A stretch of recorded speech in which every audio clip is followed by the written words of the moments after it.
Okay, I think we don't want to delay any further. Bismillahirrahmanirrahim. Alhamdulillah Rabbil Alamin. Wassalatu wassalamu ala asrafil anbiya wal mursalin wa ala alihi wa sahbihi ajma'in. To the honorable speaker, Brother Ahmad Ibrahim, respected committees from the Bureau of Education and Student Affairs, dear brothers and sisters and valued participants. Assalamualaikum warahmatullahi wabarakatuh and a very good morning to everyone. My name is Haikal Ben Zaidi and I will be serving as your MC for today's intellectual gathering. Welcome to the morning session for the Daurah Intensive Fiqh and Halal Management. Dear brothers and sisters, to seek blessings, guidance, and barakah from Allah Subhanahu wa Taala for our gathering today, it is my privilege to invite Brother Ilham Sidki to lead the recitation of the dua. With all due respect, the floor is yours. أعوذ بالله من الشيطان الرجيم بسم الله الرحمن الرحيم الحمد لله رب العالمين والصلاة والسلام على رسول الأمين وعلى آله وصحبه أجمعين. In the name of Allah, the most gracious, the most merciful.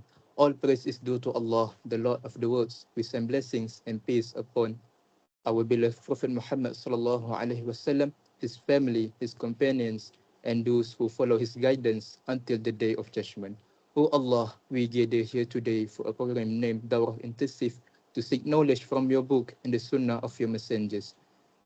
Grant us sincerity in our intention, wisdom in our understanding, and steadfastness in practicing what we learn.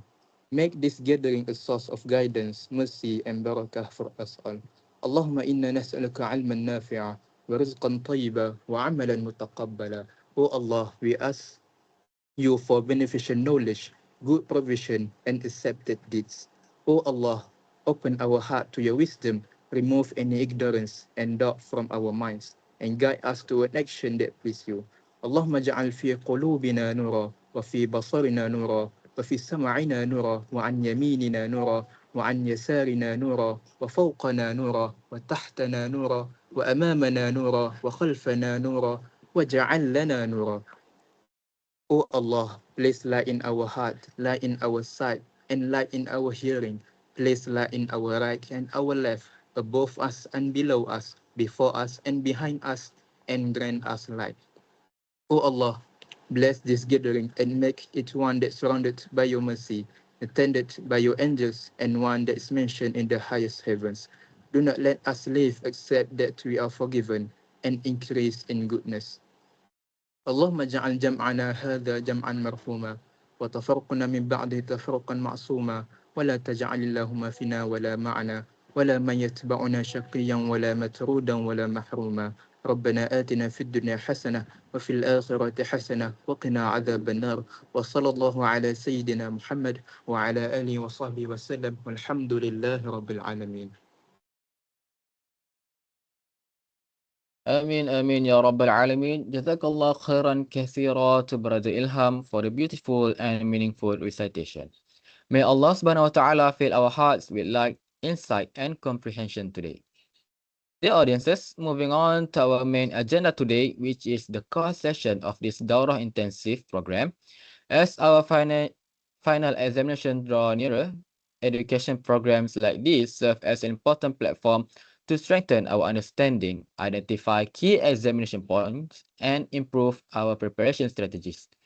Without further delay, let us proceed with today's revision session. For this morning, we will be discussing halal agro industry, and this session will be conducted by Brother Ahmad Ibrahim.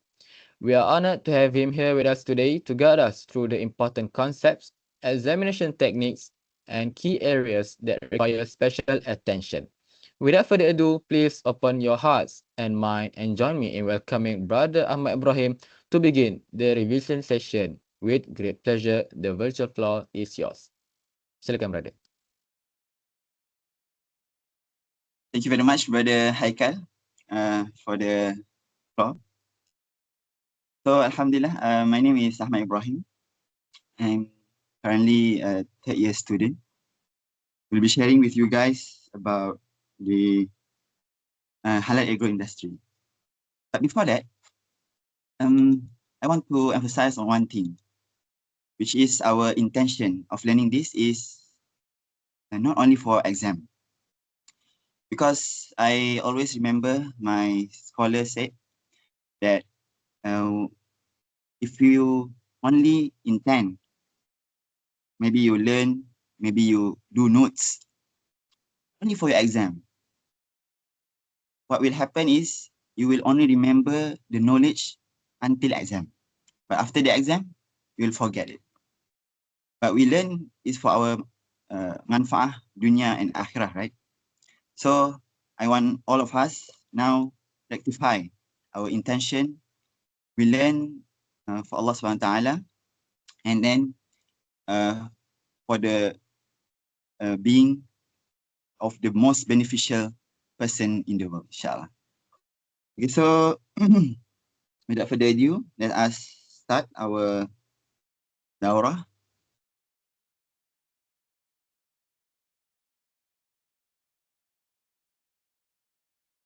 Can all of you see my screen?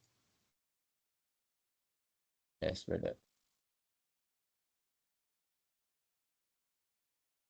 So basically, this is my, I could say, first time doing daurah. But I could say 2 hours is not sufficient, to be honest. But we will try. We'll try our best to, you know, compact everything to make the session very meaningful. I want all of you to be, you know, like two-way conversation. Anything you can, you know, ask me. You can correct me if there is something confusing. Okay? And inshallah, we'll start. So, as we know, our exam, there will be 10 marks for each question. And what we say,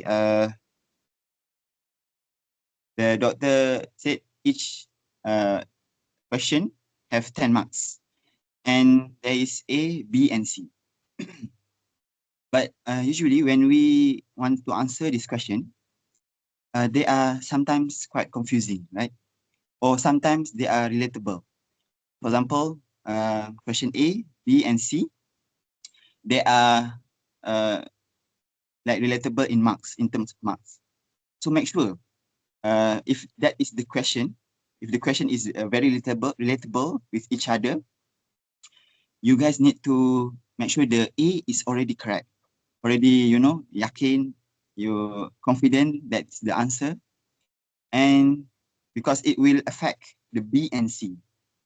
So we need to understand also our doctor is Dr. Irwan and Dr. Hidayu, correct? I'm not mistaken, who is currently teaching for both section for halal agro industry. Is it correct? All right. So they are quite strict in terms of, you know, marking a bit, because both of them background in Japan, you know, learn in Japan. And also, for example, I tell you the name of the maybe chemical, for example, phosphorate, nitrogen, sodium nitrite.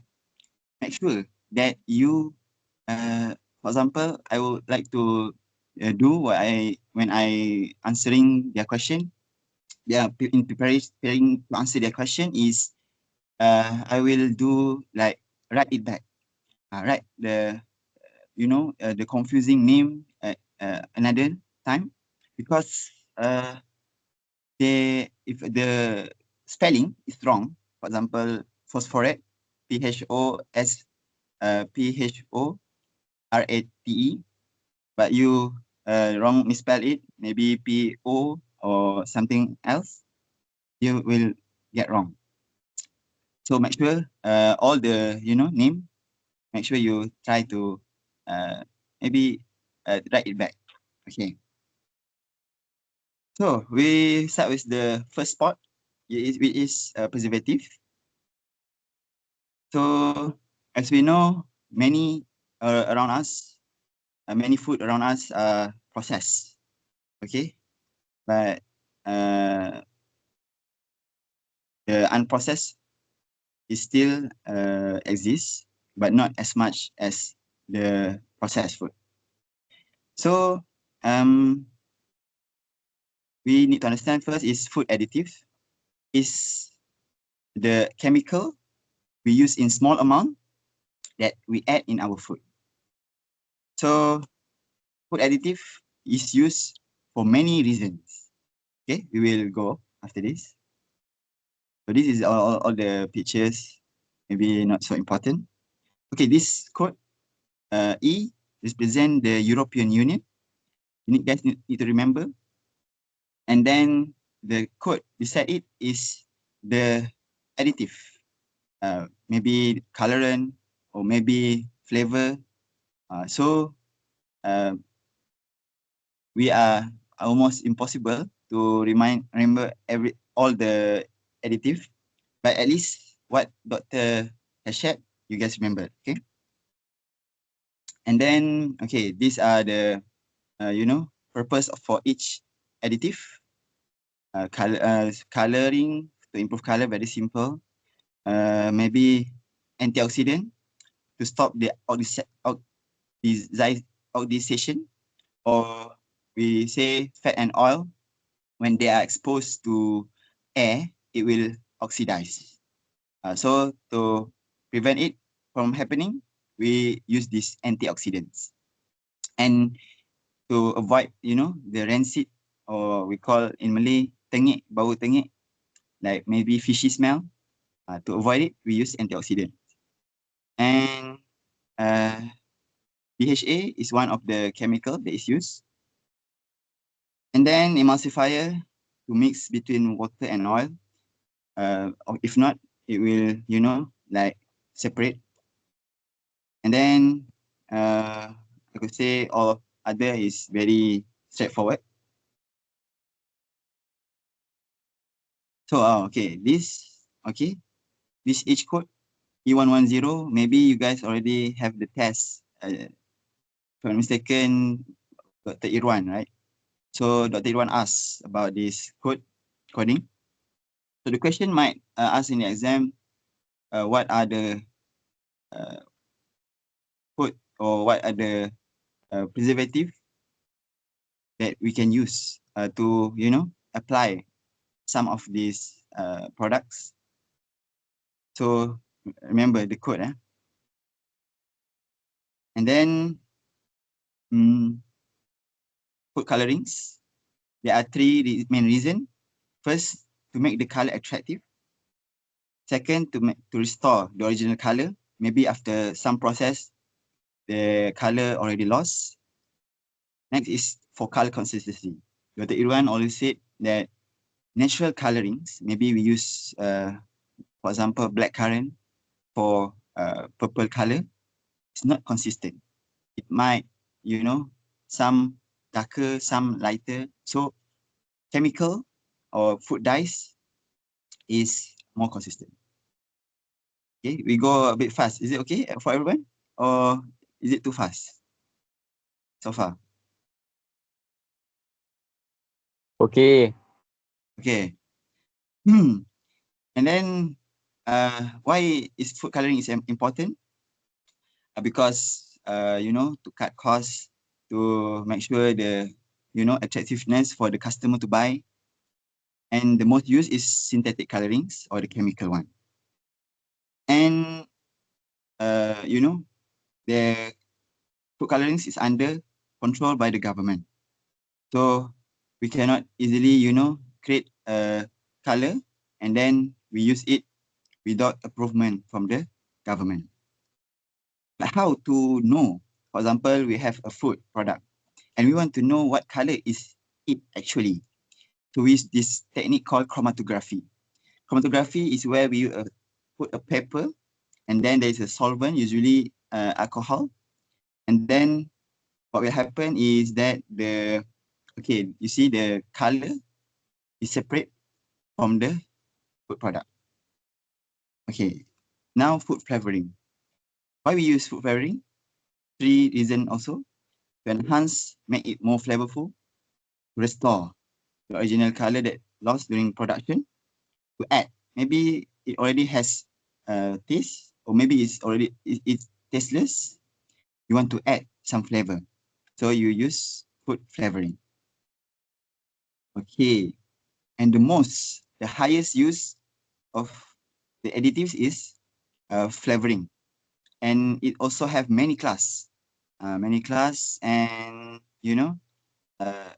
each of it has the unique number. So it's the largest class of food additive.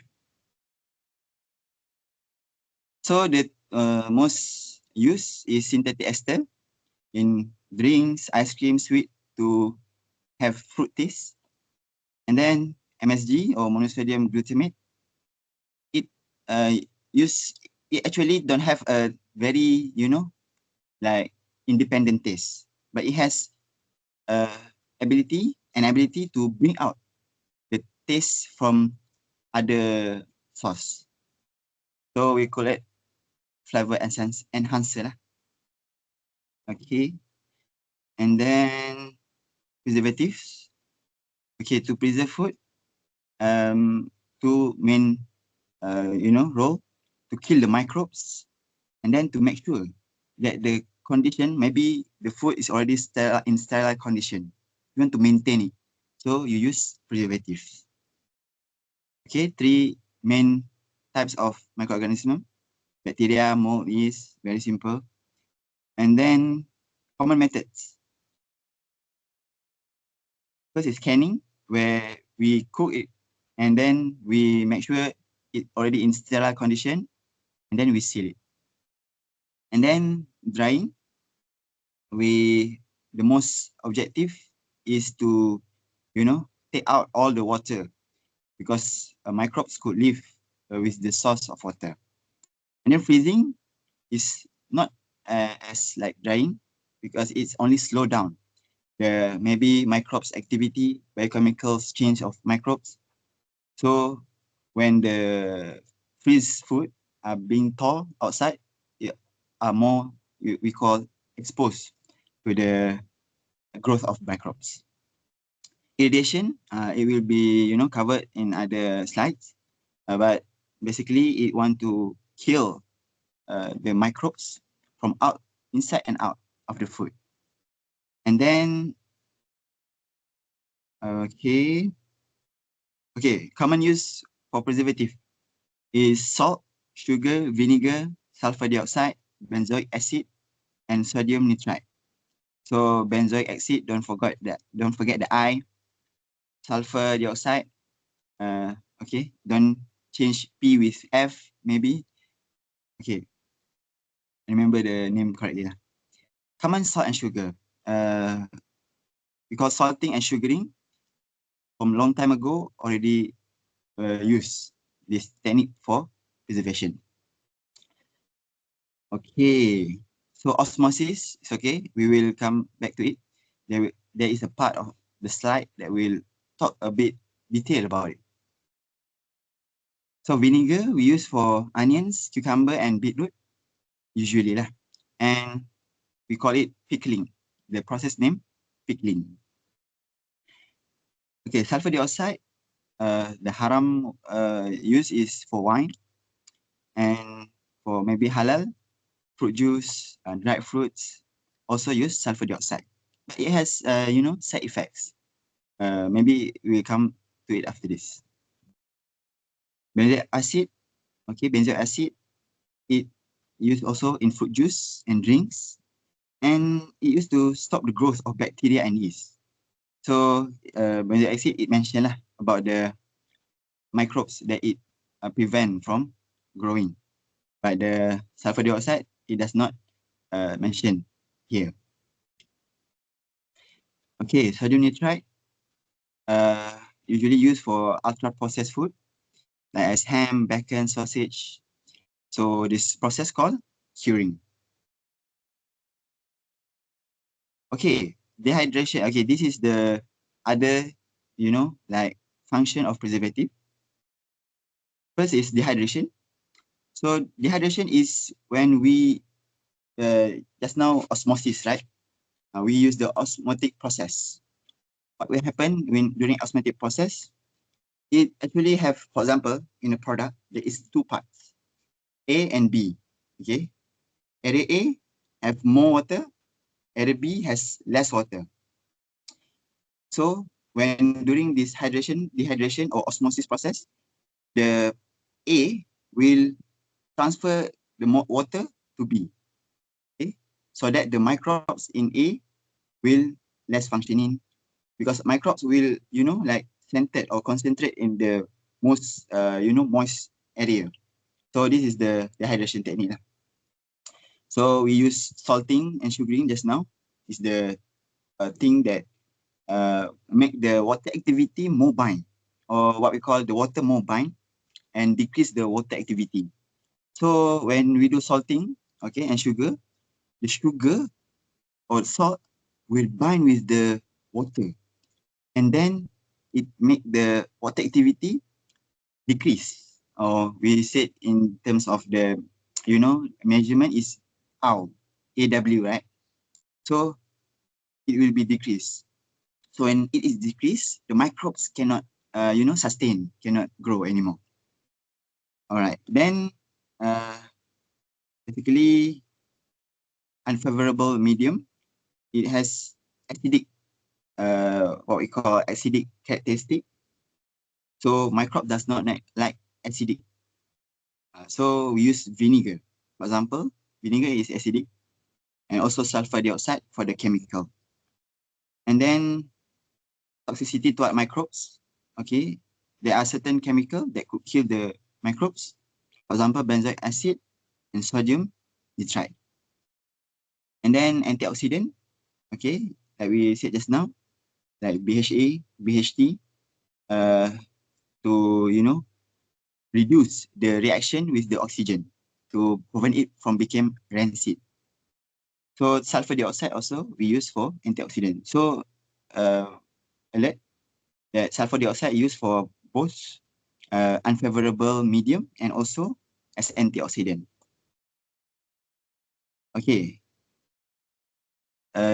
This slide said that there are hard to make a rule that apply to everyone, because even, okay, you see here this. Okay, for example, it said even the food coloring permitted by law might not be really safe, even though it already permitted, but not actually safe. So the maybe chemical department of Malaysia still working on it. And then MSG also. I have a friend that is headache to MSG. You can detect lah whether the food has MSG or not. Okay. This is the sulfur dioxide bad effects. Because, for asthmatic person, who have asthma, hard for them to breathe, make the stomach ache, and also, cause cancer. Okay. I think that's all for the preservative. So far, everything is good. Or am I too fast? I think maybe a bit fast, but I want to, cover the slide important parts. This question. Okay, I think no. Okay, let's go to the next part, okay?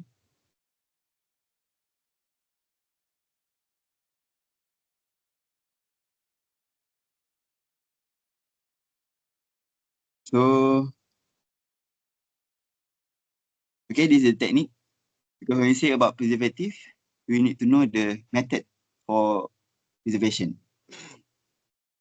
First is curing, or traditional technique. Okay, is to give also desired flavor. We usually use salt, sugar. So maybe sugaring and salting can also included in curing. So increase osmotic pressure, as I explained just now, and decrease water activity, the AW I mentioned just now. So this is 3 technique for salting, whether rubbing the salt or soaking the brine in a brine with at least 18% of salt. Okay, and then inject. This could speed the curing process. Okay, sugar, we need at least 20 to 25% concentration to make the water activity same like the salt. Okay, the name And also there are some additives or some chemical we use to reduce the harshness of salt, to make it less salty maybe. Okay, and then sodium nitrite and potassium nitrite are the, chemical use. But need to, bear in mind that this chemical always have, side effects. As here he said that nitrosamines could affect carcinogenic, which is cancer, basically. Okay, next is spice. So spices we use during curing. Okay, for curing, inside curing there is spices, and also smoking and cooking. Two main role, which is to give unique flavor and also shelf life. And the most used is cinnamon, garlic, onion, and also act as antioxidant by reduce the rancidity just now due to oxygen. Okay, and now fermentation. So Dr. Irwan mentioned specifically this topic, and maybe we can take a bit detail on this topic.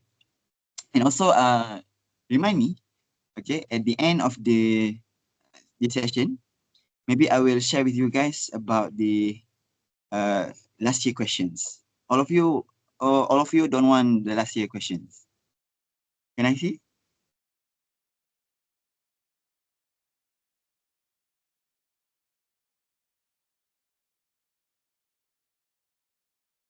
You guys want the last year paper question? Yeah, okay, all right. Okay, fermentation. Traditional technique also, like curing.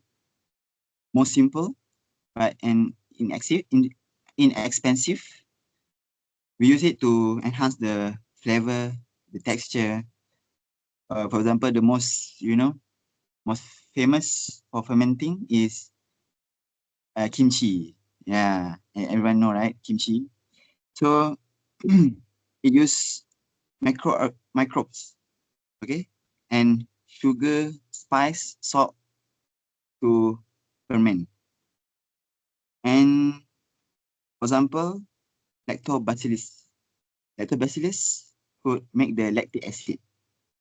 So this is the one of the microorganism that is used for fermentation.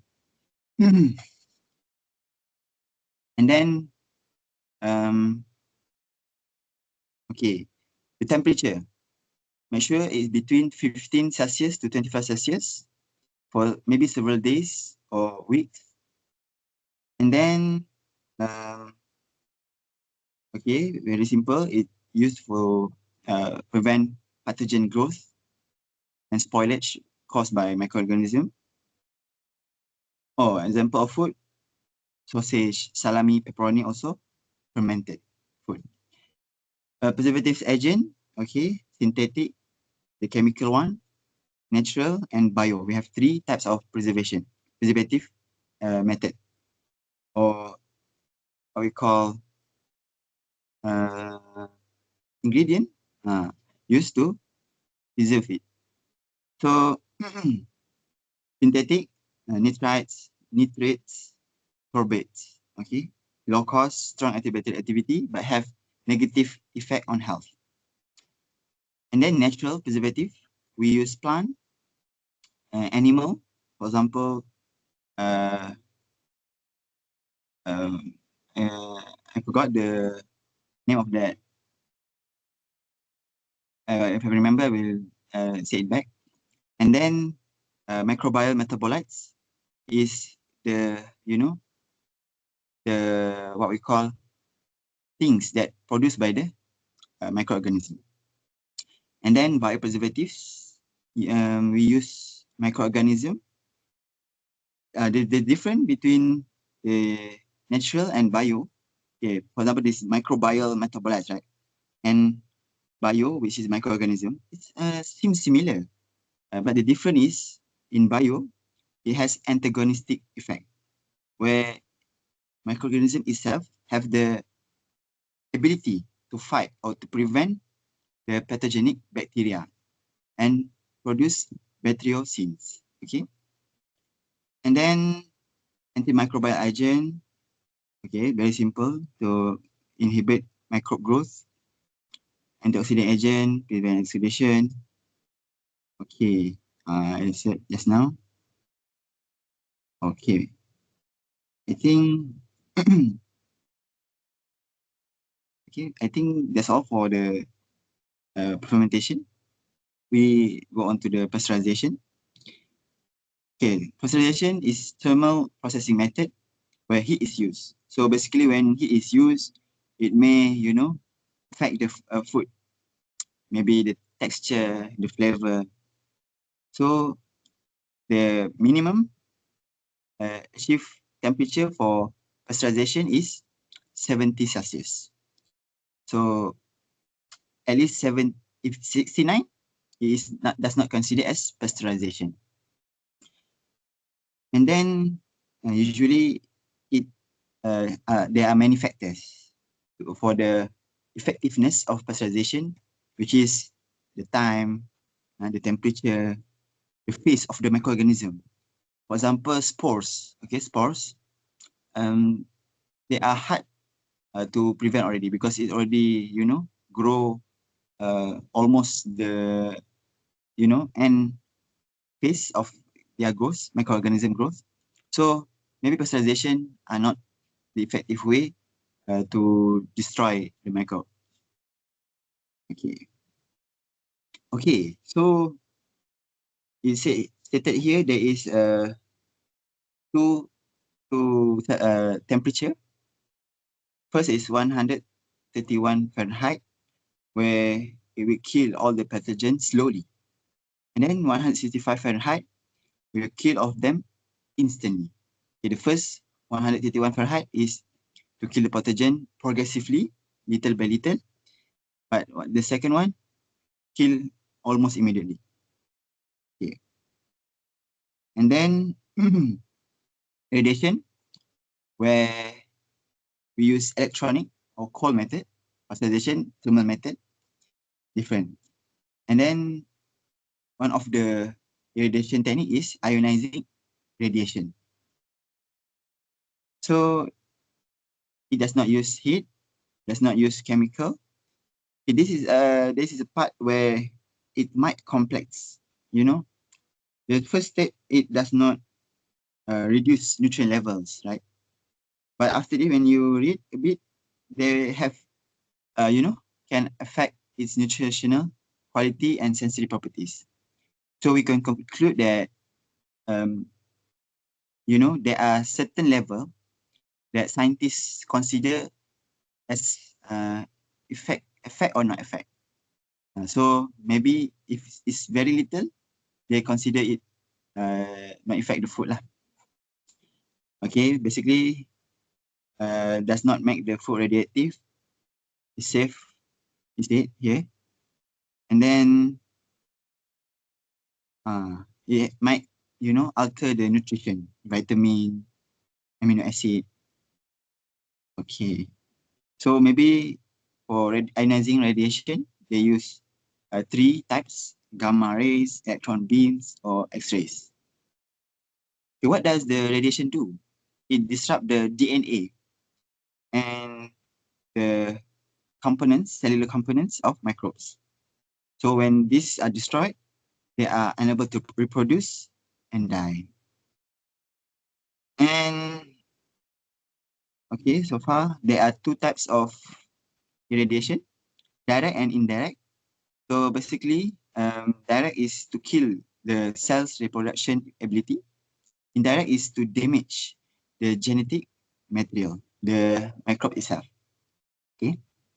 And then the measurement, GY or KGY, kilogray. And then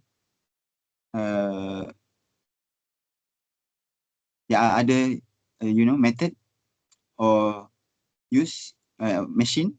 For example, cobalt 60, cesium 137.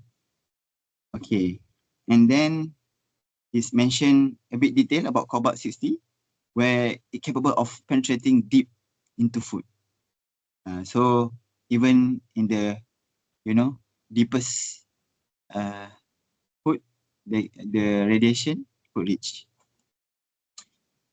Okay, so need to know lah by what the approved irradiation techniques for poultry, because you want it to be effective. Okay, and then these are the steps. Okay, basically very easy. Arrive at the factory and then enter the chamber. In the chamber, there are the beam, and then when the food leave the chamber, almost all germs are destroyed. And then go to retail, and then usually there is a, what we call label. For example, it said irradiated fresh ground beef. Okay, encapsulation. So encapsulation is one of the technique to reduce the additives.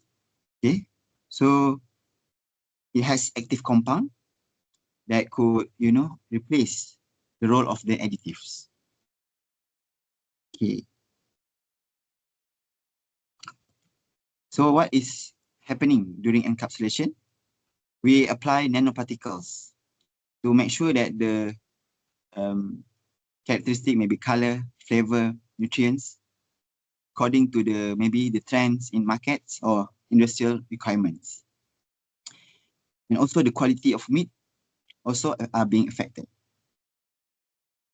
So maybe sometimes, usually fish oil. Okay, for example, I was doing an assignment, if you're not mistaken, before. Yeah, fish oil. So fish oil have a very, fishy smell. So it might not be marketable.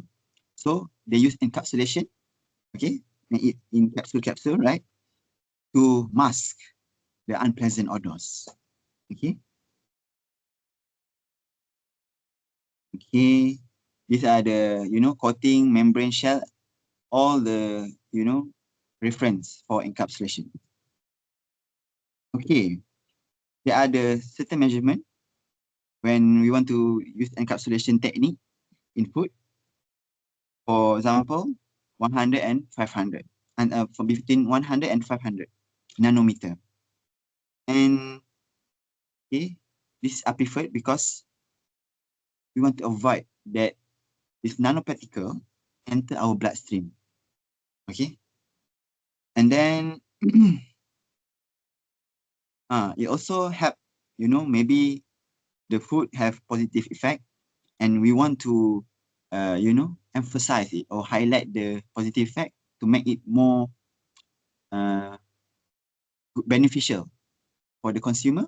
We use this encapsulation. Okay, maybe shelf life also, attractive visual, and then it have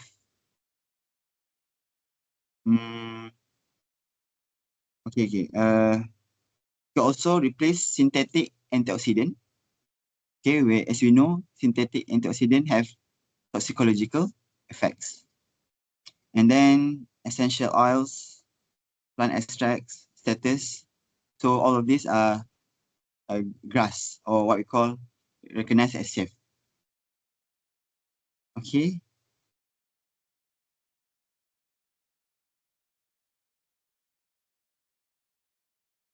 One of the technique is also spray dyeing. It's also under the encapsulation, where it's very economic, flexible, that helps to generate high quality particles that maintain the flavor, the food additives, and for dry preparation. Okay, I think that's all for this slide. Usually this very detailed, Dr. Wan asked lah, very scientific, right? Okay. And then, okay, preservative done. Maybe we can go to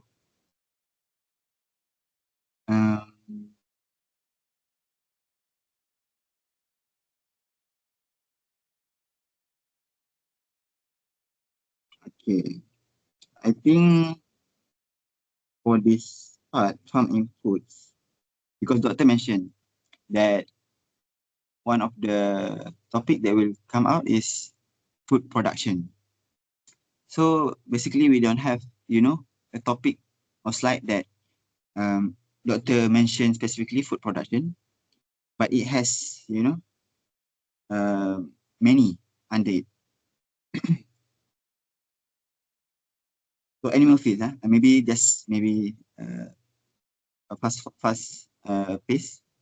Animal feeds is to refer to the food given to domestic animal, and maybe it for their growth, maintain overall health, and then it has many sheep, pellets, grains, and then the importance. Okay, economic. Okay, why we say economic? It has to minimize the production costs and maximize the profit. And then environmental sustainability. It has, if the animal feed also affect the environment.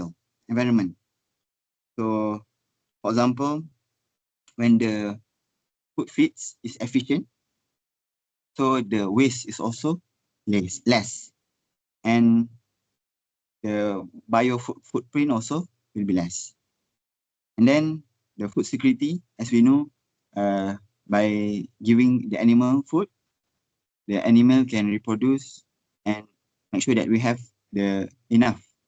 For example, food security have three main, you know, points, which is availability, the food are available, accessibility, we can reach the food, and lastly, utilization, which is even if even if the food is exists. So the question is whether we can eat that food or not. Okay, that's the three main principle for food security. And then for nutritional requirement, maybe, for example, animal, for example, okay, we take cow. Okay, cow. There are cow for, we eat the meat, right? And also the cow that we use to take their milk. Okay. So they need, both of them need different types of nutrients. So need to, you know, diversify lah. And then optimize production, same, like the food security, health and welfare, make sure it has enough food, a balanced diet, and also maybe the food, maybe some food and feed have probiotics, okay, that could benefit the animal from disease. And then quality of animal, okay, that's just like the nutritional requirement. Okay, other consideration, very simple. Make sure the source of ingredients. Why? Because basically we want to avoid jalalah. I think all of you know jalalah, right? Jalalah is, you know, when the food or the animal become unpermissible to eat because maybe they eat impurities such as najis. So the source of ingredients is very important. And then processing and handling, we make sure there is no cross-contamination. The substance we use, there is no pork, no alcohol. And then halal, so for veterinary, not only halal cert, we need to the certification from the DVS, Department of Veterinary for Malaysia. Okay, documentation, as we know, okay, for example, this meat, right? We want to frozen it because there is a question also came out during last year, if I'm not mistaken. There is a cold change question. So when we talk about cold chain, there will be an additional of documentation. Okay, the additional of documentation, there are more paperwork lah. But there are two, you know, first is paperwork. Second is the what we call ethical, not ethical, spiritual. Okay, on the paper it said it's halal, it's comply with all the requirements. But spiritual, is it really comply with halal?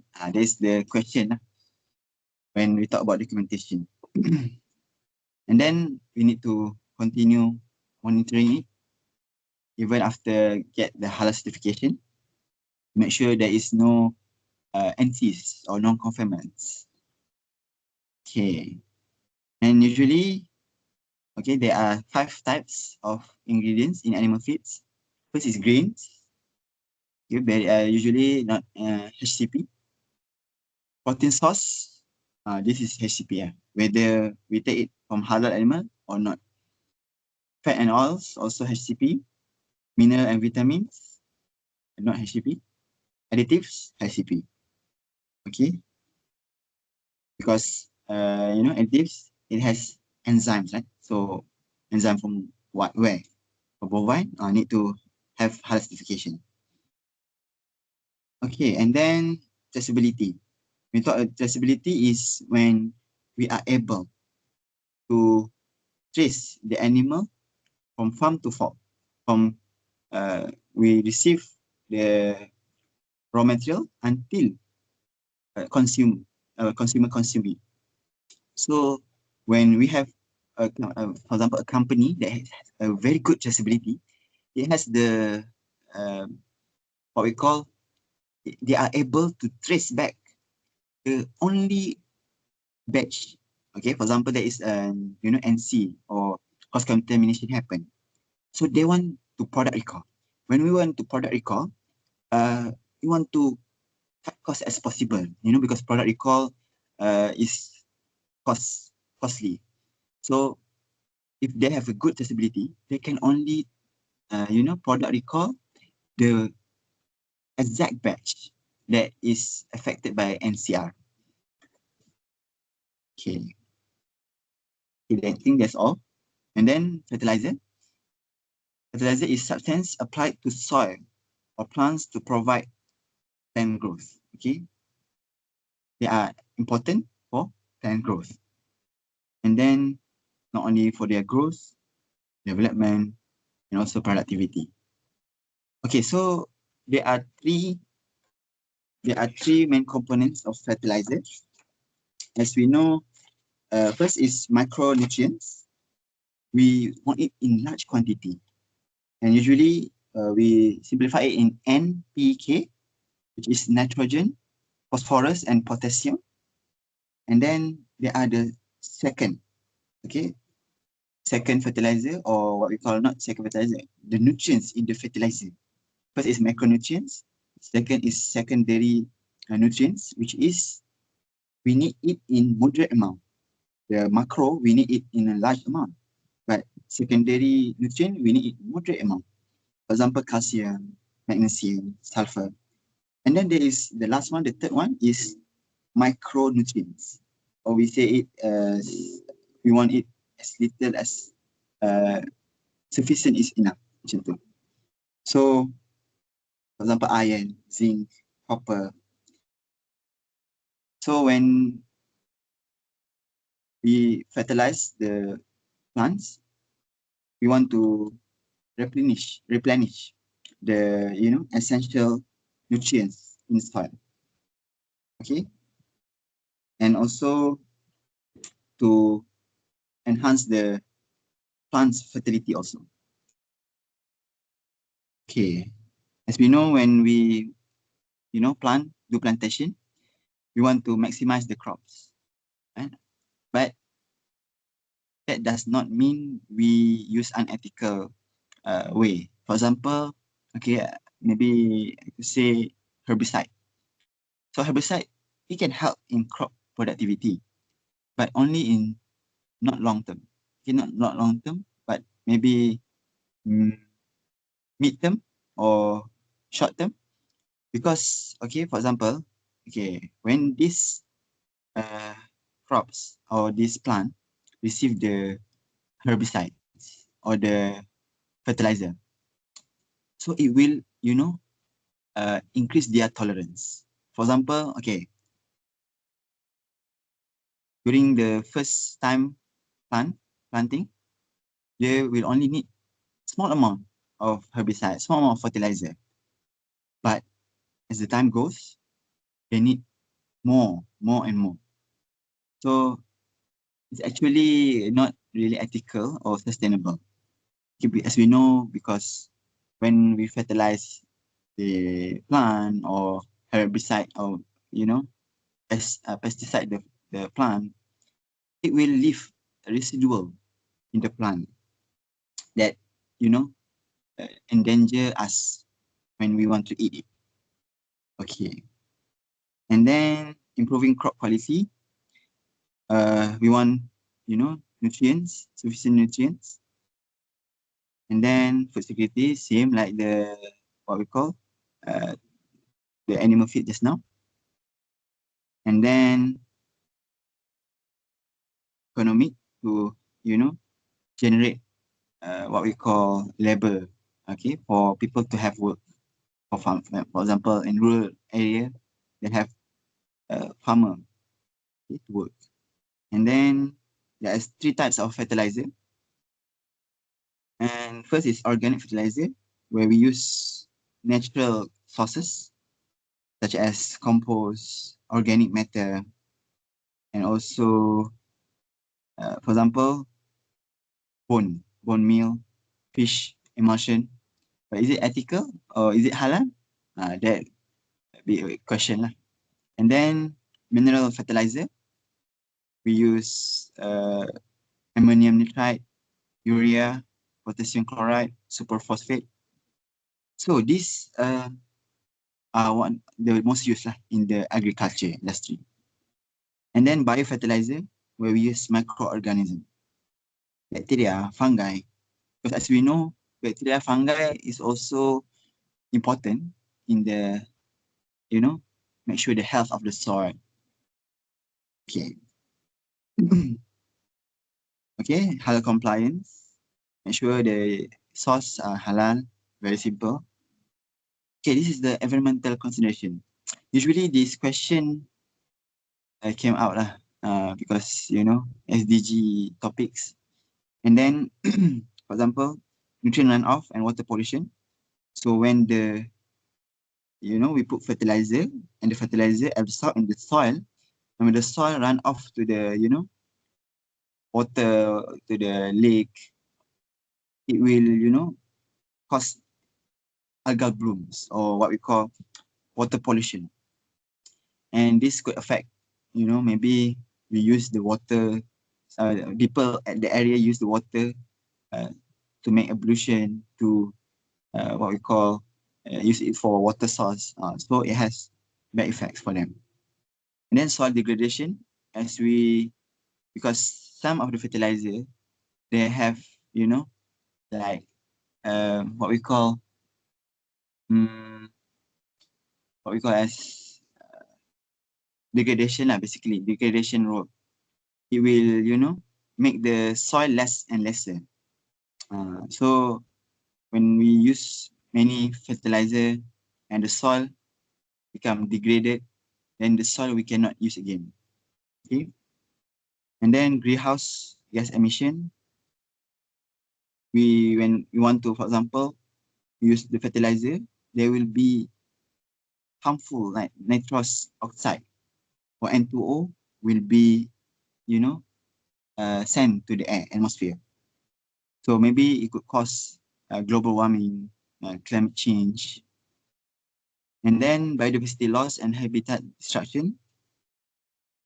So maybe we use this fertilizer to focus on just one type of what we call a plant.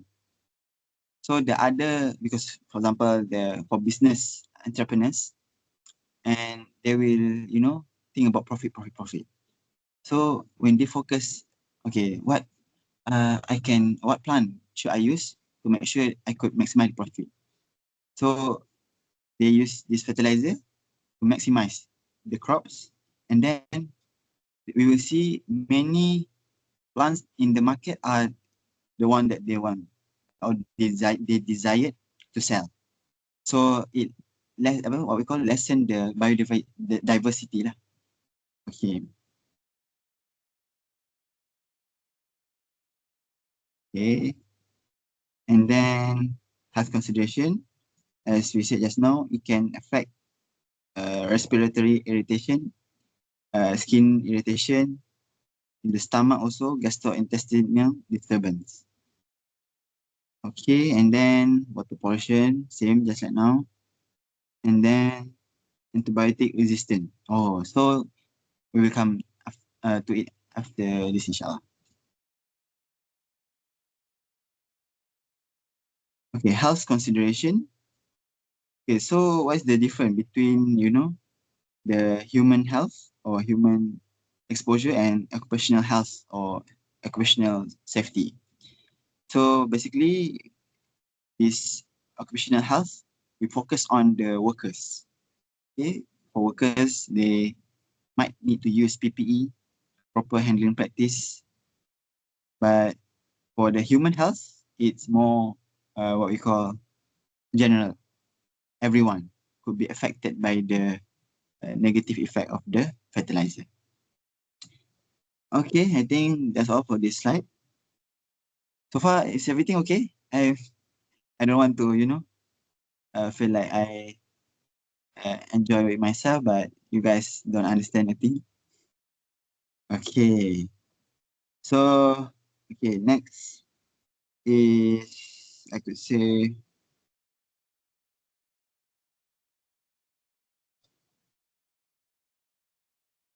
I think this topic, okay? Because as we know, there are two lectures, right? First, Dr. Irwan, and another one is Dr. Hidayu. So Dr. Hidayu is, his background is focusing on aquaculture. So maybe we can read a bit about the aquaculture. Okay. All right.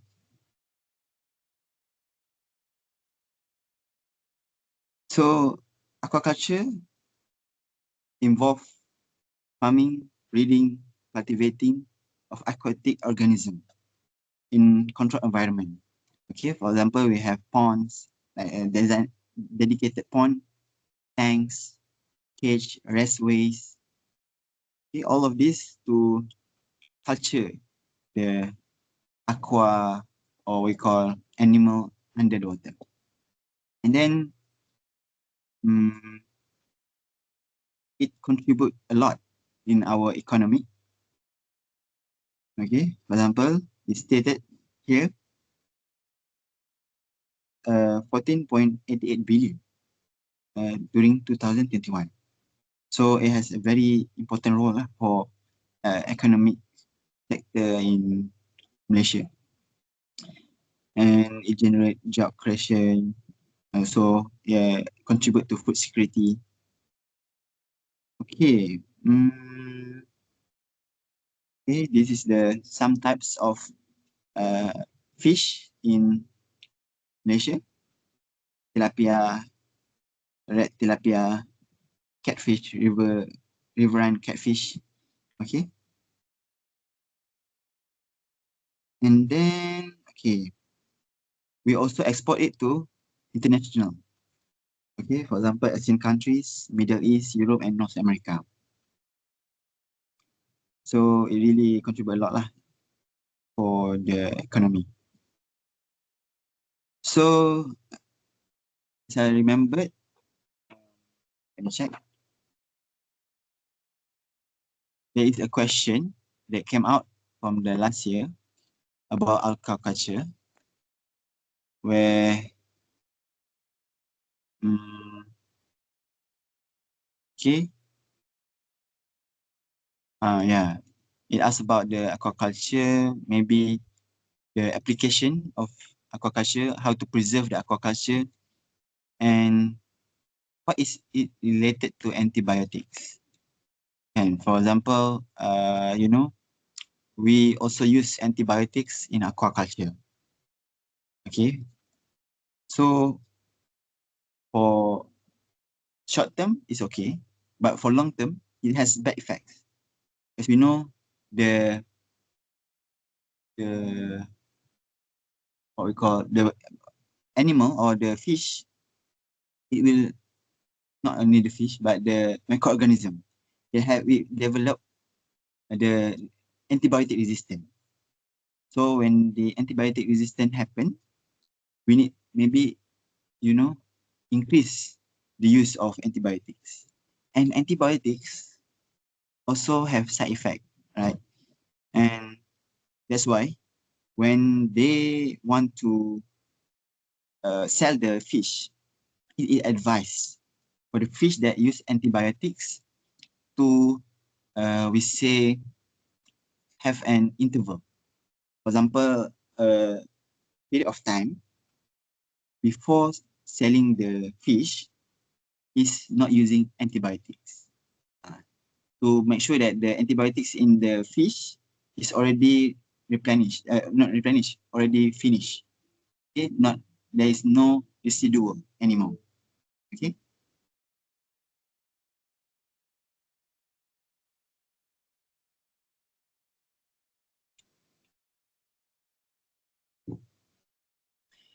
Okay, we continue.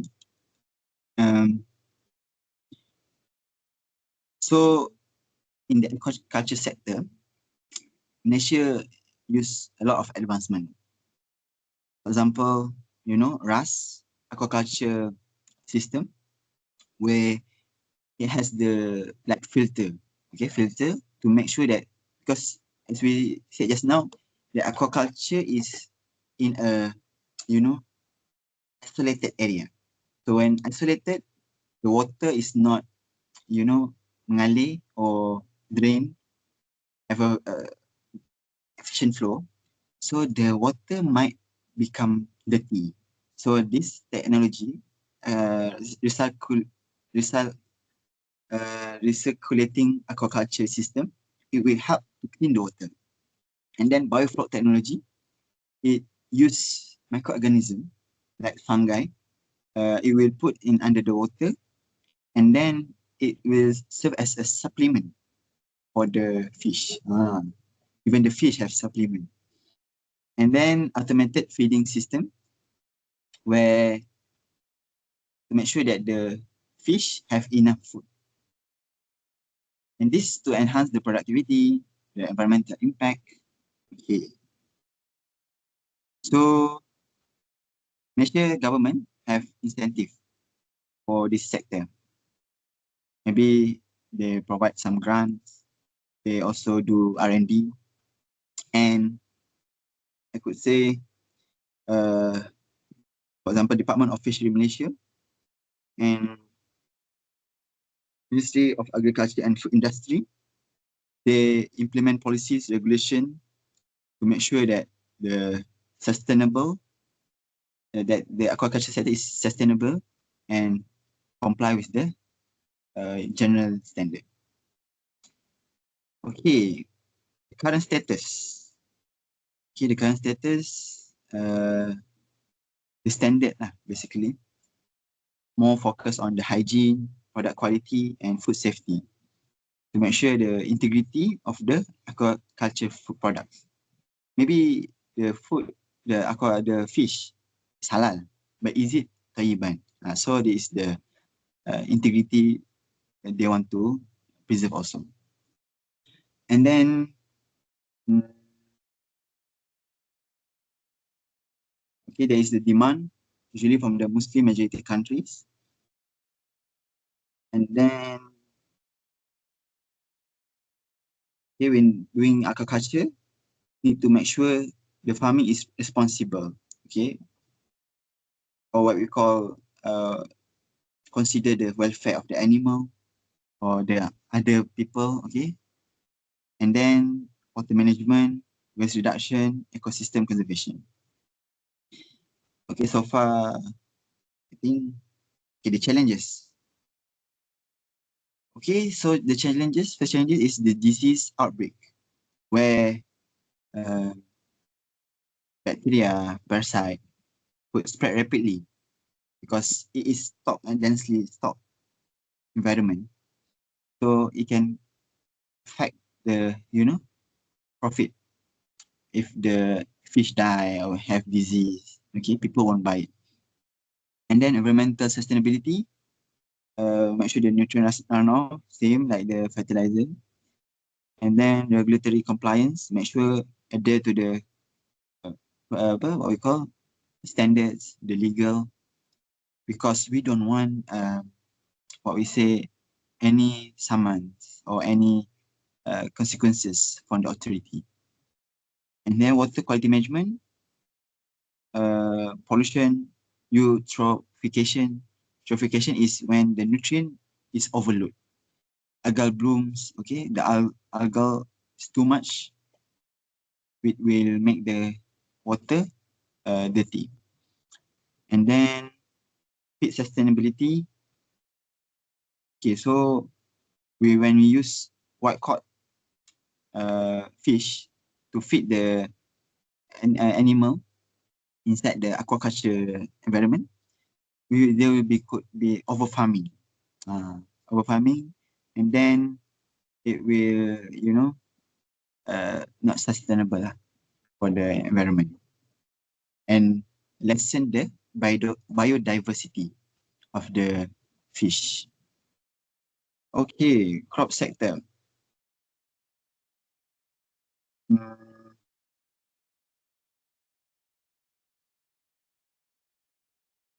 I think for the crop sector, the time, okay.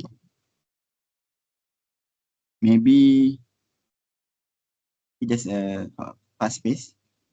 And crop sector encompass agriculture activities. We cultivate it, we produce the agriculture, and we harvest various type of crops. And then there are many practices also, okay, many cultivation methods. They also contribute a lot to our economy. And then generally in Malaysia, we produce rice, palm oil, rubber, cocoa, but now Thailand is the number 1 in rubber and also rice, if I'm not mistaken. Malaysia number 2, okay? Because why we can produce these crops? First, because of Allah, of course. And then second, Allah created this climate, tropical climate, where it help make the soil suitable to harvest these types of food or vegetable and what we call fruits. Okay. Okay, smallholder farming. What is the difference between smallholder and the industrial farming? So smallholder farming, usually for the rural area, we say kampung lah. We want to, for the rural area to have jobs for them to supply their own food. Basically, they are not for market, okay? Not for market and or what we call profit base. It's more on to survive, okay? So there are many technology adaptation where we improve the seeds, maybe GMO, fertilizer just now, pesticide, and then irrigation system, watering system, or we say, for example, there is a, space or gap between a plant and another plant. And then this could help in production. Okay. So we use integrated pest management where we call it IPM also. We use the pesticide only when we need it. Okay. And then organic farming, agroforestry, conservation, water management. Okay, the challenges. So because Malaysia is not, have a consistent pattern, for example, rain, or maybe there are places that does not rain. So it could affect the crop sector. And then water management. We say that to have sufficient water for each what we call plants. It's also a challenge. And then market volatility, the fluctuation. So maybe when there is these differences happen, we can see the price maybe increase, and then people don't buy it anymore, or we restrict it to in domestic only, not for export. And then land scarcity and conversion. So when they want to do intensive agriculture, they will make, for example, factories, many buildings. So this could have a degradation to the soil, to the environment. Pest and disease. So until now, the crop sector still fight with the diseases, many types of disease, and including what we call anti-pesticide, what we call microbes, like that. Okay, and then poultry sector. Poultry sector, it involves, we want to breed the animal, to rear the animal. Rearing is like, to make it, to cultivate it until it become big, until the animal become big. And then we use this poultry for many what we call purpose, usually for meat and egg production. Okay, I think, okay, very straightforward.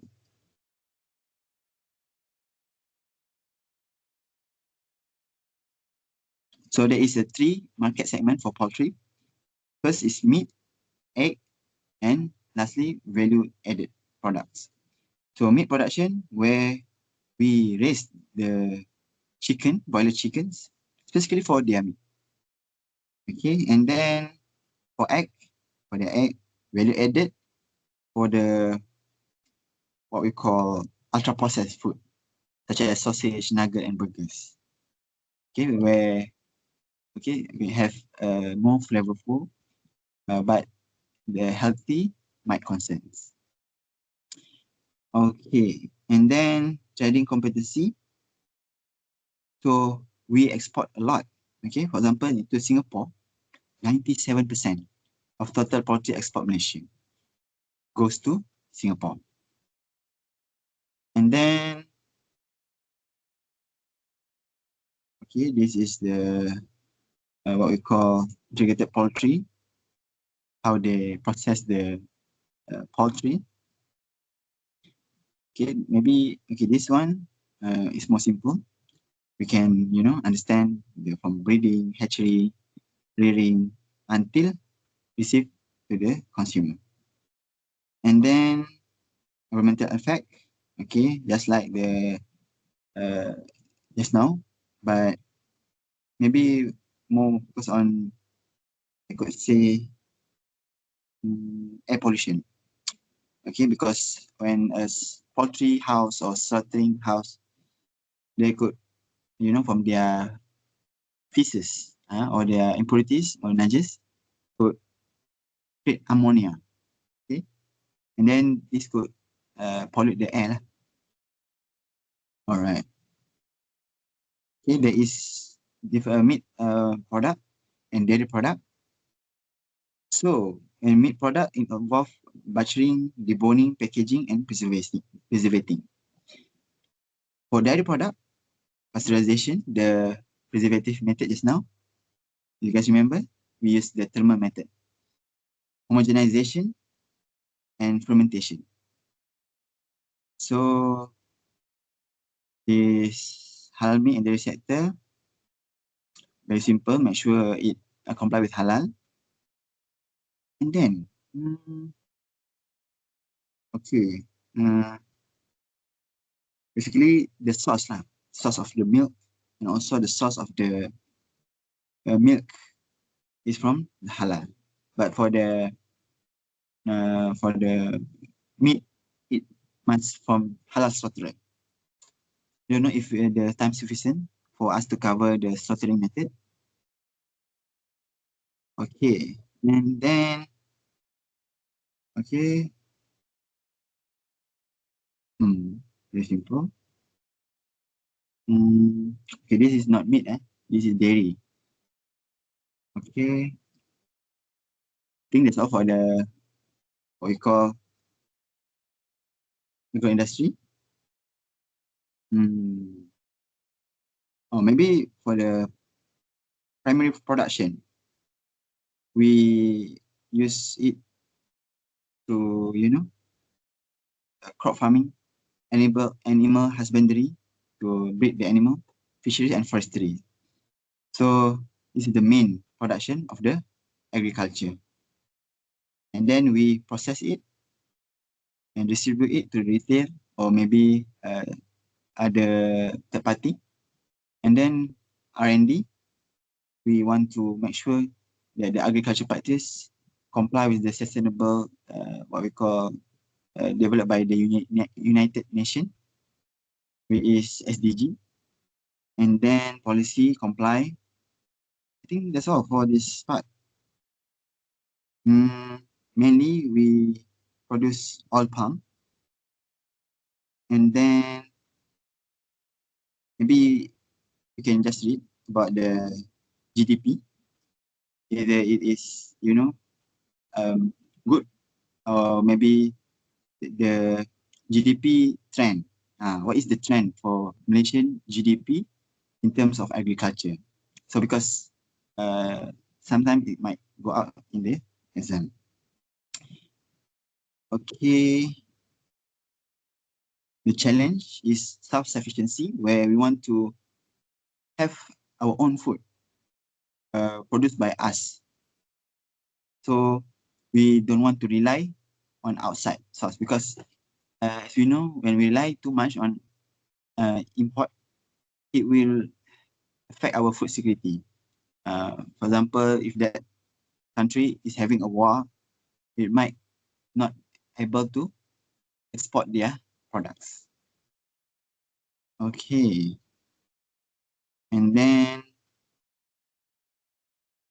there is a national agro-food policy, where this policy help to enhance the economic growth, the food and nutrition of the agriculture.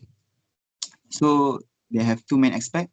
First is food security, and then economic growth, to make sure it could increase the income.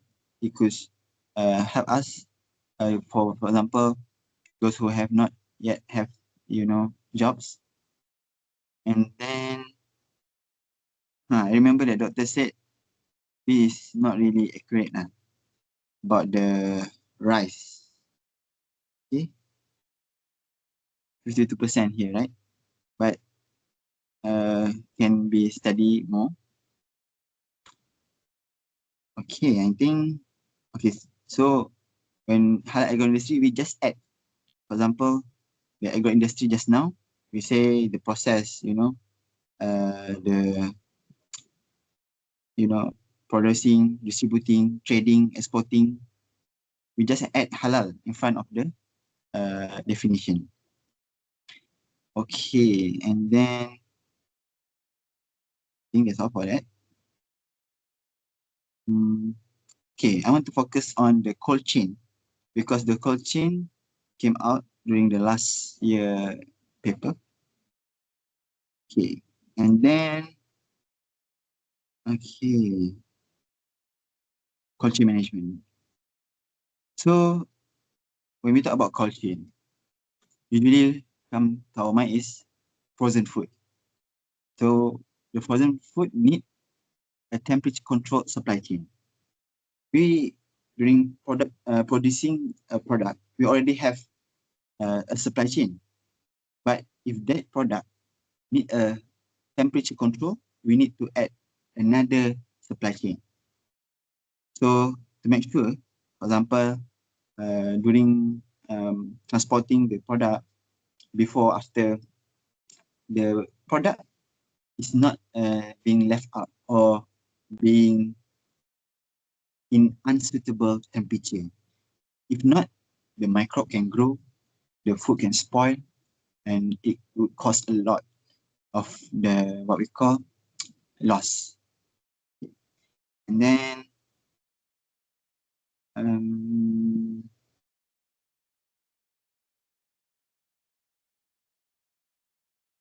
it need an additional knowledge because cold chain is another sector or another area of knowledge.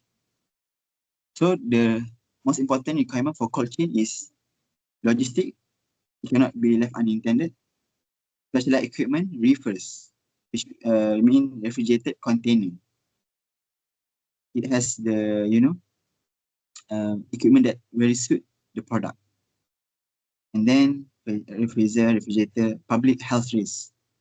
Public health risk, for example, the vaccine or food will not control it. It could cause an poisoning outbreak. Maybe people could die because of the food poisoning.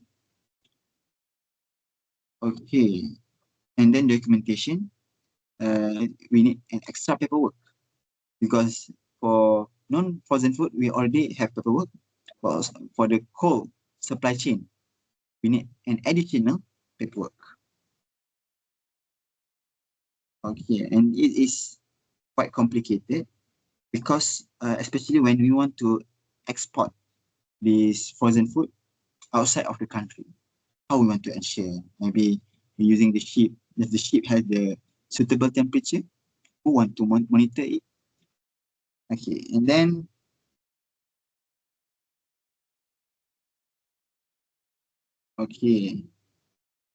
temperature abuse could affect the product quality, and then therefore we want to make sure the temperature is correct, and then the freshness, safety level also are being affected. I think that's all for the high logistic. Food production. I think okay. Maybe we can focus on this. Supply chain. What does the supply chain mean? All individuals, organization, resources, activities, technology involved in the creation and sale of a product. So everything that related to the production are considered as supply chain. And then from the manufacturer, from the receiving of the raw material, soft material, until the end user. It also include the third party, or we call it the channel partners, where we need to also ensure that they have proper planning, have a proper management, so that we manufacture the product nice already. But if the third party, or maybe sometimes we use the third party logistic, right?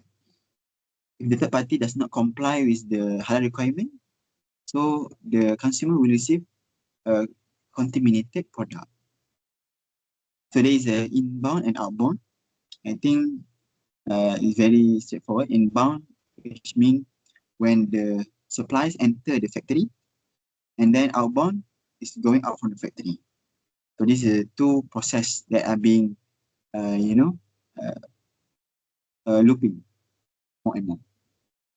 So there are four food production chain. First is producer.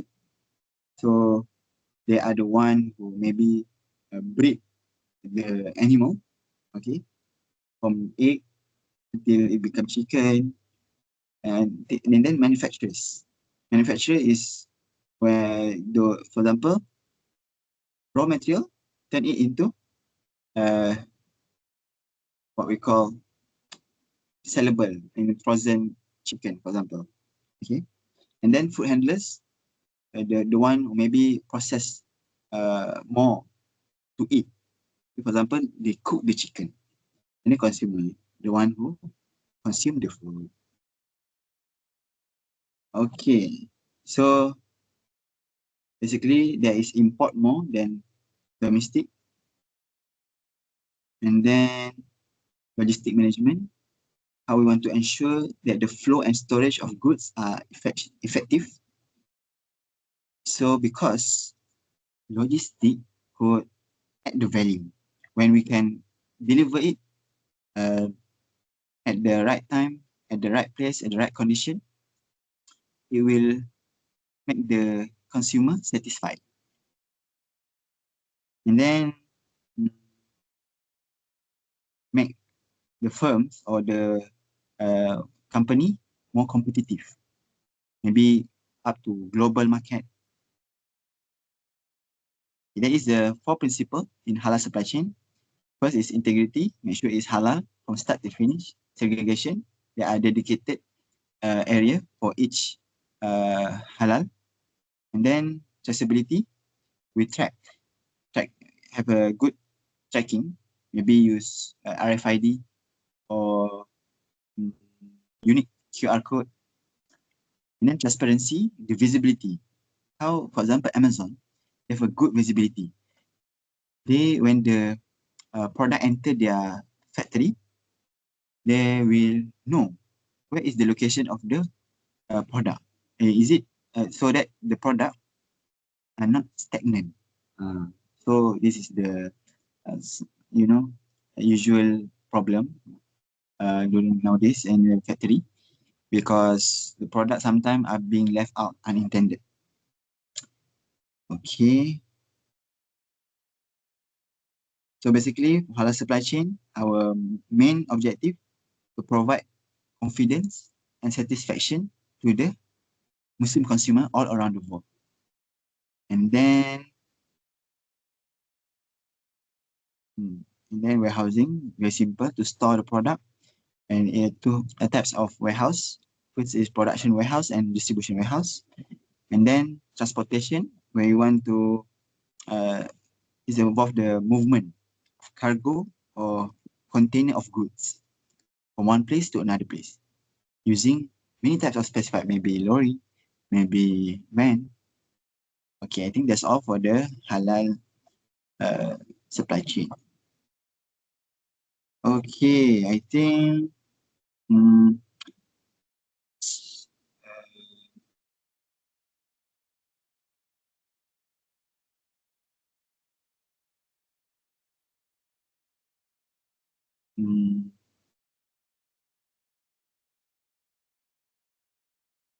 I think this is quite an issue also, where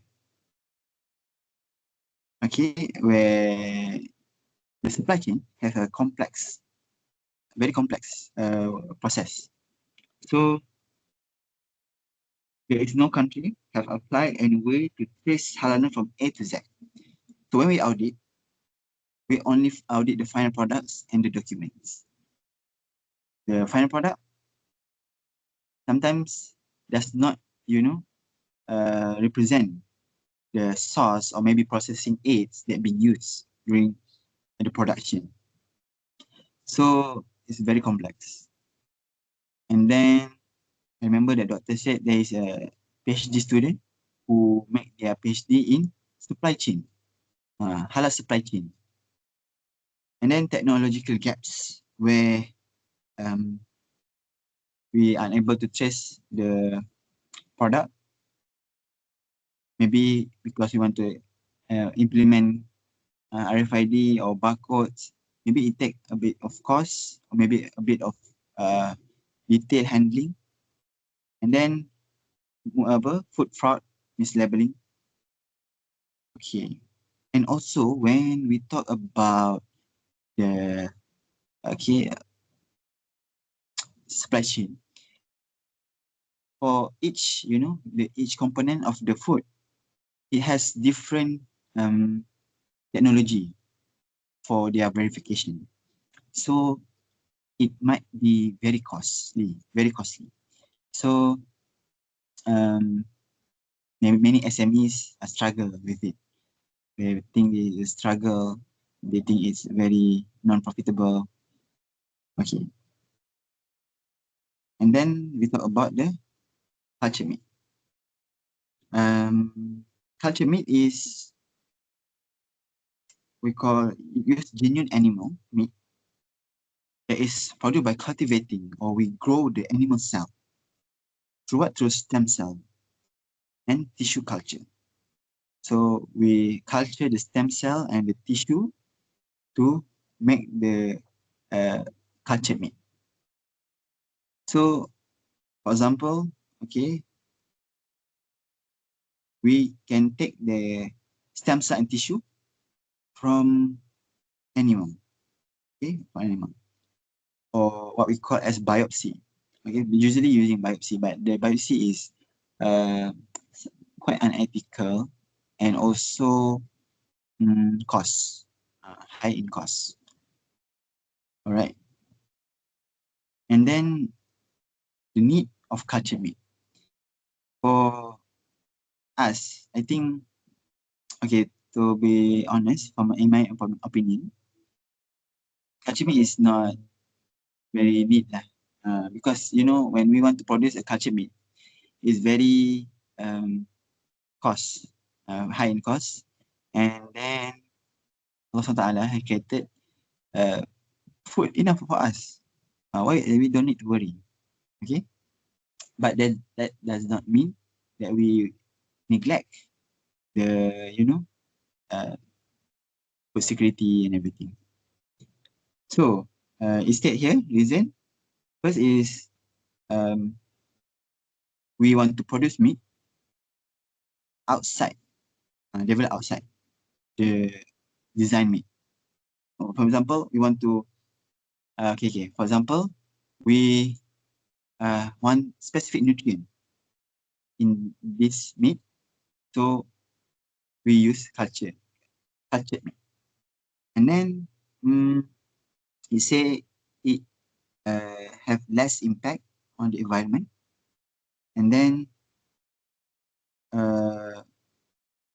what we call, because it's also use the use of the forest, maybe when we want to feed the animal, like for example cow, ratter, cattle, we use grass and trees, or maybe so this could deforestation. The next is religious taboos, or maybe there are some pantang larang from religion, maybe some Hindu ataupun kita agama Islam, kita masih dalam apa orang kata, macam contoh fatwa kan, they still in developing the fatwa for this cultured meat. And then you want to accept or not this cultured meat, because I could say, for example, Nabi SAW said, hulilat maitatani ad-damu wal al-maitatu wal jarad. Afwan, as-samaku wal jarad. So there are two types of carcasses that are halal. One of it is, I want to emphasize here, is grasshopper. So grasshopper is halal to eat, but there's a certain type. And until now, in Malaysia lah, I don't see, I mean, it's hard to see people sell grasshopper or eat grasshopper, even though it's permissible. But in Africa and other countries, they really, receive or take grasshopper as a food. But now the cultured meat is more, complex than grasshopper for us. So we also might, don't want to eat the cultured meat. And then you said lifetime production. As we know, urbanization is keep on forwarding. And then antibiotic resistant, foodborne zoonotic disease. So when we cultivate animals, or we breed animals, we will, there will be some disease because it's not in very controlled environment. So cultured meat, for example, in a lab from A to Z, okay. But for animals, there might be some loopholes where the disease could outbreak. Okay, so, and then these are the stem cells that used to for the cultured meat. First is embryonic stem cells, or ECSCs. Okay, they use this because it has a reproductivity ability without limit. There is infinity of reproduction, but it raises ethical concern because it uses embryos. Where we take the embryos? From the animal, maybe live animal. We inject it, and maybe through biopsy. So, is it ethical? This is one of the main question. And then adult stem cells, where there's many types of cells that found in the body. Okay.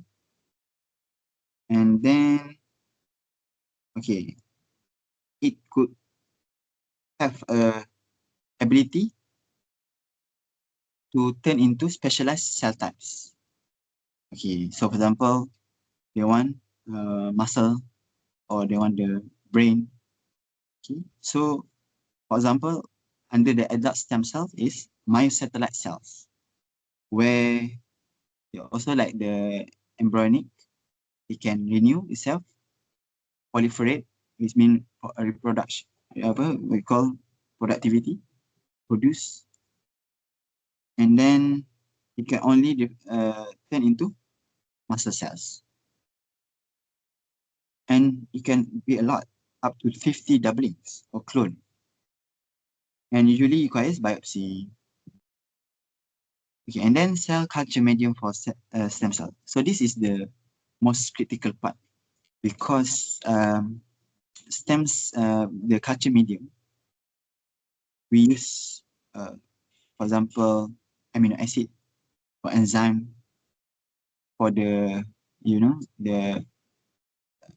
the cell to reproduce, to grow. So what are the nutrients that we use, whether it is halal or not? So that is the main concern. Okay.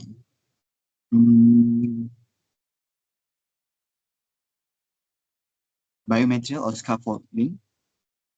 Okay, I think we can understand here is scaffolding. We want to structure the cultured meat, and then it could form into a meat.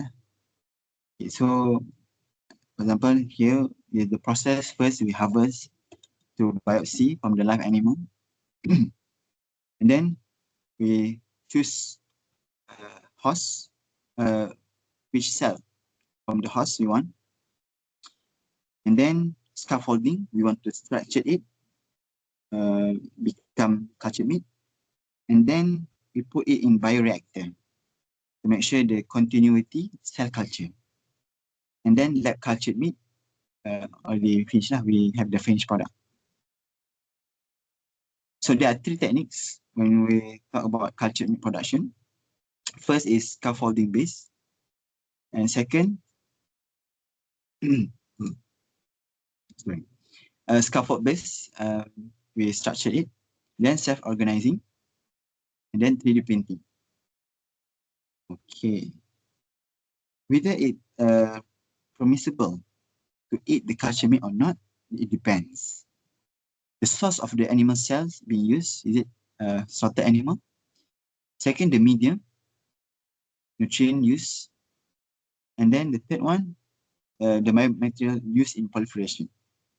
Okay, when you want to reproduce the cultured or the cell, is it the biomaterial halal or not? Six principle we can use as guideline. First is the animal is halal. Okay, if it is halal, it is slaughtered according to the Sharia law, and then it does not derive from najis. Istihalah tamah is istihalah tamah and ghairu tamah, right? So istihalah tamah is a perfect transformation. And then 5, maslahah, whether we really need this cultured meat or not. And then the darurat. Is it really need or not? And that's all for the culture meet. Okay, I think there are only 15 minutes left. Maybe we can, I will share with you about the question from the last year paper. Maybe you guys can write it down. Okay. So there are 4 questions. Okay, and there is A, B, and C. And then we could say, okay, he asked us for to differentiate between vaccine and antibiotics. Where you guys can find it in the vaccine slide. Okay, where vaccine? Okay, here. So this slide is the most important lah, because it differentiates between vaccine and antibiotics. It also mention their purpose, their target, and their mode of action, how the vaccine or the antibiotic works. So basically, antibiotic works to eliminate the microbes, but vaccine only to prevent, only to have stimulation on the immune system. Okay, and then the next question being asked is the preservation method. Okay, the specific question not being mentioned. And then primary processing for slaughter and more on the poultry. Okay, but this question is might come out or not. So just be prepared.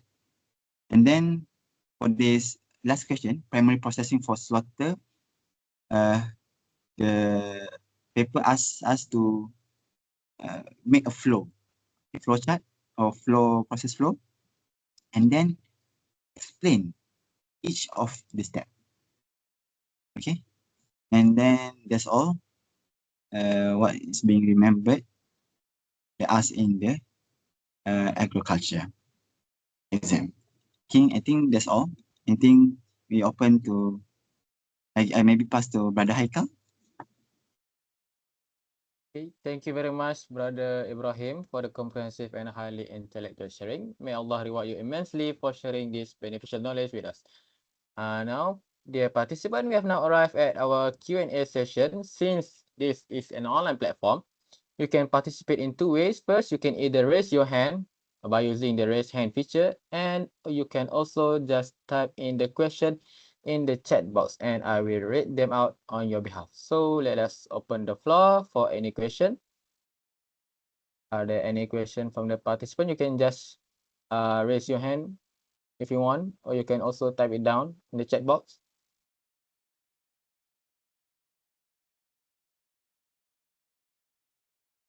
Apa soalan boleh kita ajukan?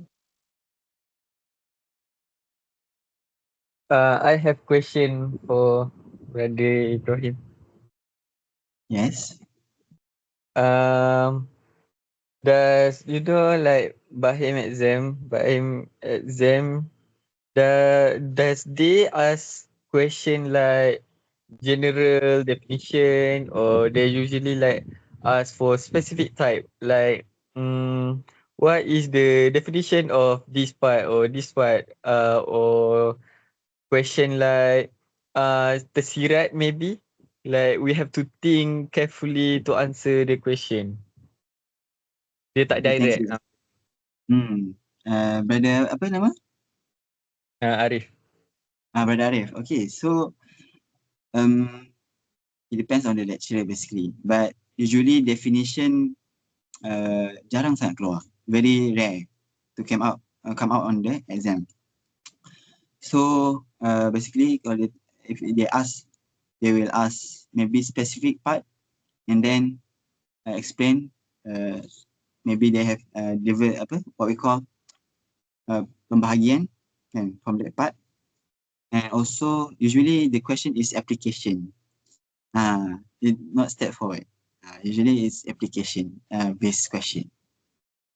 So very good question. So maybe I prepared some of the question that maybe we can, what we call try to answer. Okay. For example, the question might ask us like,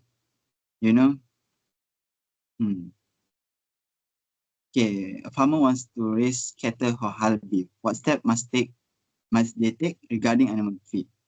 So we say the source must be halal, prevent the cross-contamination, and also certified, and they are maintain a complete documentation.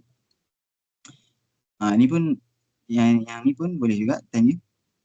For example, a fertilizer company is polluting the river. What went wrong and how can it be fixed? Usually it asks solution-based question, and also want us to what we call explain the root cause of the problem.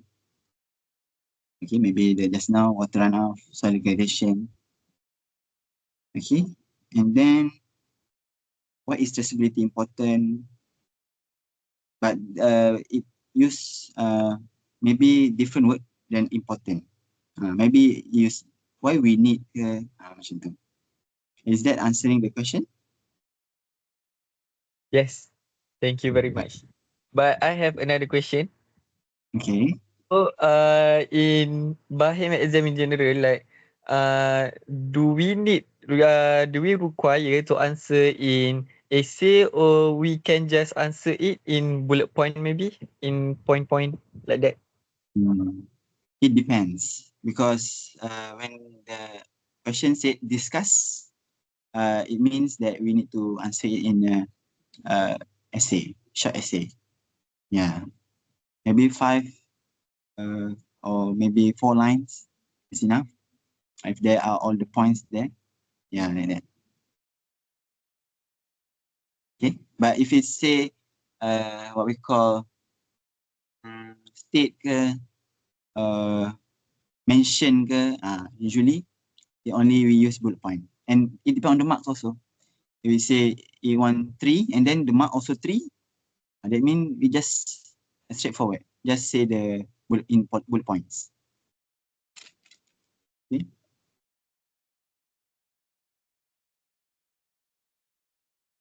Okay, thank you, brother.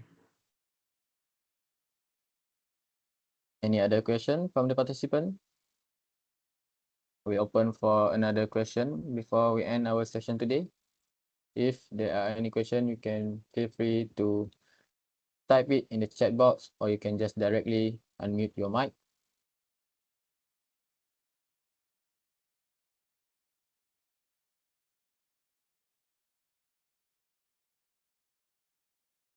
Okay. Assalamualaikum, brother. Yes. May I know that is all the topics that you covered earlier, is that the critical topic that might came in our exam? Yes.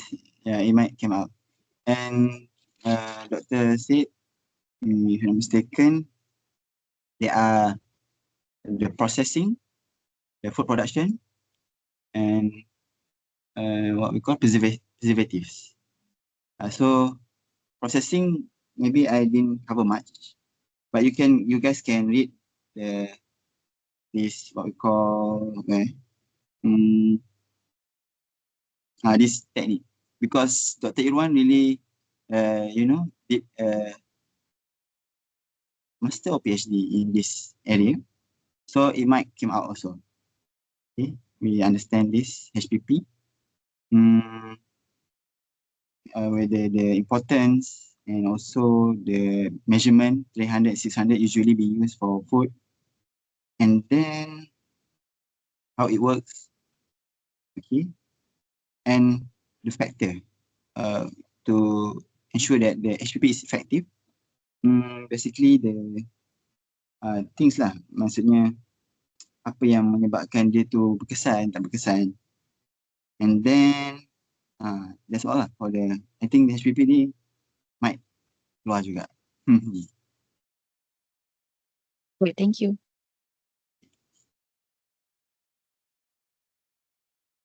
Okay, I think we can conclude this session for now. Thank you all to participants for the active participation and meaningful questions. Our sincere appreciation goes to Brother Ahmad Ibrahim for the valuable explanations and examination tips shared throughout today's session. We pray that the knowledge gained today will be beneficial and assist all participants in achieving excellent results in their upcoming examination. Now, before we officially close our session today, it is a tradition for us to capture memories together. Therefore, we will now proceed with a virtual photography session. I humbly request all participants, committees, and our honorable speaker to turn on your webcam and cameras right now and put on your best smile while our multimedia team takes a few screenshots to commemorate today's event. I'll hand out to the Pabro team. Floor is yours. Maybe for now we can stop the screen sharing features, brother. Oh, sorry. Thank you. Yeah. Let me stop. And for everyone, you can maybe turn on your camera. Yeah, let's commemorate this event together.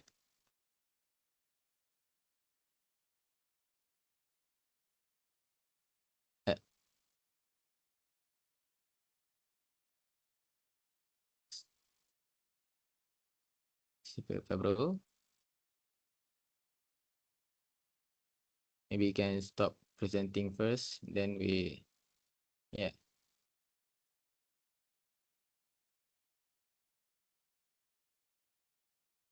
Okay, buka kamera. Pablo kalau sudah bagi tahu ya. Jangan tunggu. Okay, Okay, kalau boleh buka kamera ya. Kalau boleh lah. bolehkan lah, bolehkan. Boleh kan? Yang ke lapangan untuk buka kamera ya.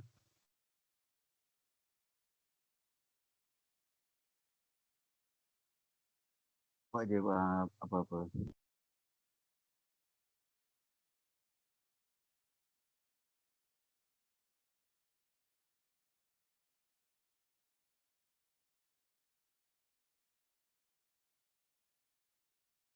Okay, dah ke?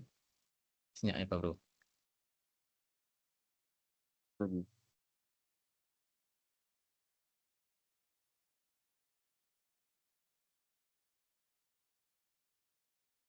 Dah ke? Sekejap, satu lagi. Satu lagi, okay. 1, 2, 3. Okay, dah lah. Okay. Can we put on back the slide for this program? Okay, thank you multimedia team.